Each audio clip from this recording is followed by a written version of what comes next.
आपने मुझे मांग संख्या 30 और 31 पे बोलने का समय दिया। SC ST के लिए कांग्रेस कहती है कि गरीबी हटाएंगे लेकिन तुम्हारा स्तर नहीं बढ़ाएंगे। मैं विशेषकर हमारे जो नेता प्रतिपक्ष हैं टीकाराम जी के लिए कह रहा हूँ, किसी नाम से नहीं, आप सब आसन को संबोधित जी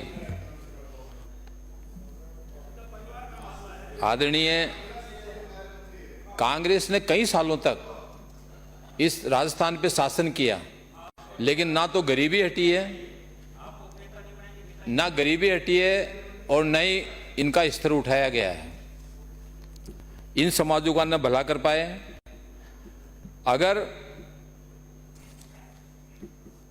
पिछले सालों में संविधान की पालना ईमानदारी से की होती तो ये भूख, गरीबी, अशिक्षा, बेरोजगारी और सामाजिक असमानता समाप्त हो गई होती। आदरणीय, ये वो समाज है जिसने मुगल काल के टाइम में अपना स्वाभिमान रखा और धर्म परिवर्तन नहीं किया। इसलिए अनुसूचित जाति समाज आज की तारीख में बहुत ही एक छवि बनाने वाला और इस हिंदू धर्म को साथ में रहने वाला समाज रहा है, जिन्होंने उस पीरियड में भी धर्म परिवर्तन नहीं किया, भले ही नीचा काम कर लिया, मेला ढो लिया। संविधान निर्माता बाबा साहब अम्बेडकर जी को आज कांग्रेस वाले कह रहे हैं कि संविधान संविधान कह रहे हैं, लेकिन जिस संविधान निर्माता बाबा साहब कभी सम्मान नहीं दिया बल्कि उनको हरवाने का काम किया। मरणोपरांत भी उनको चैन से राजघाट पे समाधि स्थल नहीं दी गई और उनको हवाई जहाज से बॉम्बे भेजा और वहां पे दाह संस्कार करवाया। ये है हमारे कांग्रेस के काम। इन्होंने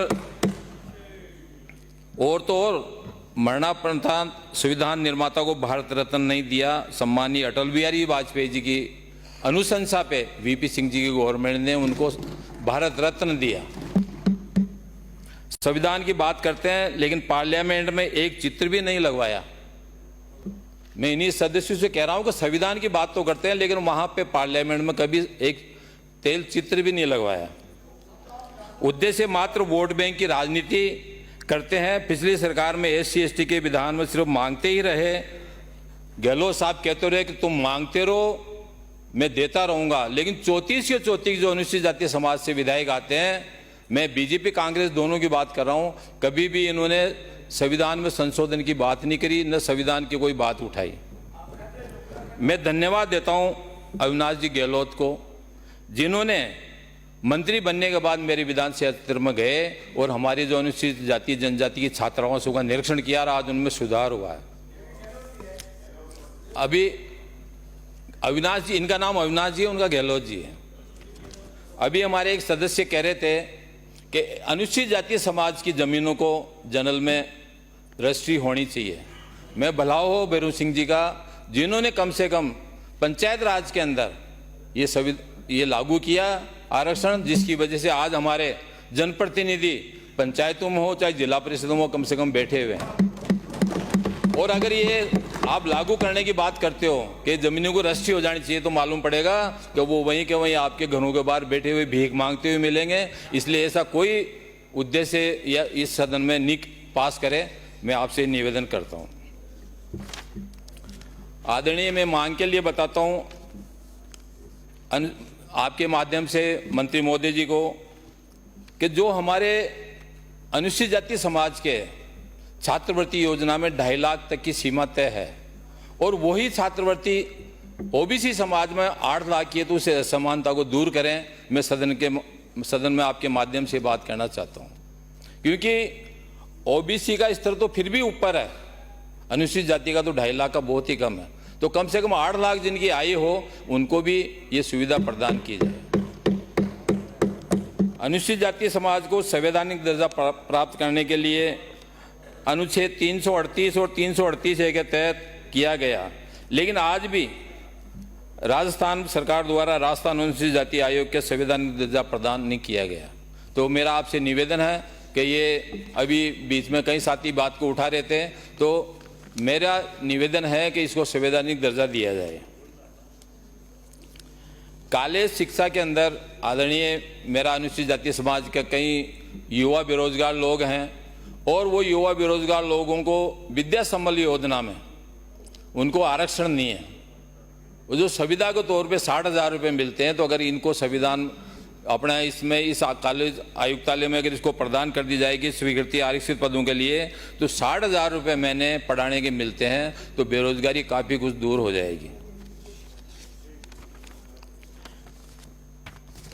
आदरणीय SC/ST में 1961 की जनगणना के आधार पे 1971 में 16 और 12% आरक्षण का परिलाभ दिया गया। 2001 में लोकसभा और विधानसभा में 1971, 1981, 1991 और 2001 में 5 बार गणना हो गई। 2011 के अनुसार ये आरक्षण 17.80 और ST में 13.50 है। इसको संशोधन करते हुए क्रम से 18% और 14% करने का श्रम करें। मैं आपके माध्यम से सदन में इस बात को रखता हूँ। राजस्थान में लाखों संविदा कर्मी हैं। SC/ST के लिए राजस्थान में सिविल पदों पर रखा जाना 2022 एवं Rajasthan part time contract hiring rules 2023 में नियमों आरक्षण के बावजूद भी प्राप्त आरक्षण में प्रतिशत का 10वां हिस्सा भी नहीं भरा गया। अतः आरक्षित वर्गों को संविदा कर्मियों को बैकलॉग वैकेंसी की गणना करवाकर विशेष भर्ती अभियान चलवा के इन पदों को भरा जाए। आदरणीय राजस्थान में विभिन्न विश्वविद्यालयों में विभिन्न पदों के आरक्षण रोस्टर विश्वविद्यालय में एक इकाई मान के विश्वविद्यालय को इकाई मान करके बजाय विभिन्न विभागों को एक इकाई मान के भर्ती कर रहे हैं। तो मेरा आपसे ये निवेदन है कि इसको विश्वविद्यालय में एक इकाई मानते हुए करें, जिससे कि कम से कम अनुसूचित जाति जनजाति का बच्चा उसमें अपेयर हो सके। महोदय, राजस्थान सरकार द्वारा कालीबाई भील मेधावी छात्राओं को स्कूटी वितरण होती है, लेकिन इन योजनाओं में SC के छात्राओं की संख्या के अनुपात में स्कूटी वितरण नहीं की जाती है। तो मेरा आपसे निवेदन है कि OBC और अल्पसंख्यक की छात्राओं की पात्रता SC से ज़्यादा है, तो SC की छात्रवृत्ति की पात्रता ज़्यादा करनी चाहिए।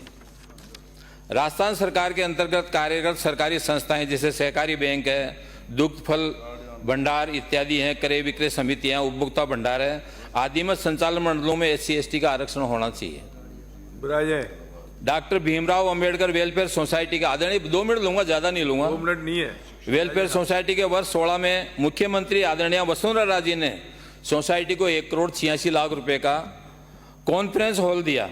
शीघ्र समाप्त करें और माननीय सदस्य। 2023 में 22 के अंदर हमारे सम्मानीय गहलोत साहब जो पिछली सरकार में मुख्यमंत्री थे, इन्होंने घोषणा करी कि 9,73,00,000 रुपए 48 लाख रुपए घोषणा की, जो आज दिन तक वहां पे इसका कोई ना तो बजट पास हुआ, केवल घोषणा हुई है। तो मेरा आपसे निवेदन है कि जो पिछली सरकार ने घोषणा करी थी उसको लागू करें, क्योंकि अंबेडकर वेलफेयर सोसाइटी राजस्थान की सबसे बड़ी अनुसूचित जाति की संस्था है और उस वहां से कई IAS निकलते हैं, कई IPS निकलते हैं, कई सरकारी सेवाओं में निकलते हैं। तो कृपया इनको आप बोलने का समाप्त करें माननीय सदस्य। आपका बहुत